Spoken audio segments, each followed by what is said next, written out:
நாங்க மாடு எங்கள் உழவுக்கு பயன்படுத்தினால அது குலதெய்வமா கொண்டாடுறோம். இது ஒரு கும்பிடுவாங்க எல்லாருமே சாமியா, அது செய்யலாமா? தப்பு அது. அங்க மாட்டுக்கறி சாப்பிடுறது வழக்கம் இல்லை. எத்தனை பேர் நீங்க மாட்டுக்கறி திங்கிறீங்களோ இல்லையோ, நான் மாட்டுக்கறி திங்காதவர்களே மனிதர்களாகவே கருதுறது இல்லை. வெட்டி பேச்சு மனநோயாளி காமெடி பிண்ட அழகு 24 லட்சம் டன் ஏற்றுமதி செய்றீங்க ஒரு ஆண்டுக்கு. 24 லட்சம் டன் ஆண்டு ஒன்றுக்கு பீஃப் எக்ஸ்போர்ட் பண்றீல.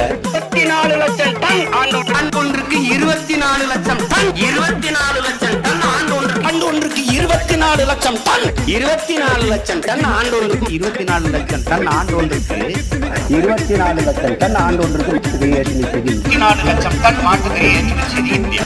10 years later. என் மாடு நான் சாப்பிடுறேன். 24 லட்சம் டன் ஆண்டு ஒன்றுக்கு பீஃப் எக்ஸ்போர்ட் பண்றீல. 4 லட்சம் டன் ஆண்டு ஒன்றுக்கு ப்ரோ வெரி ராங் ப்ரோ.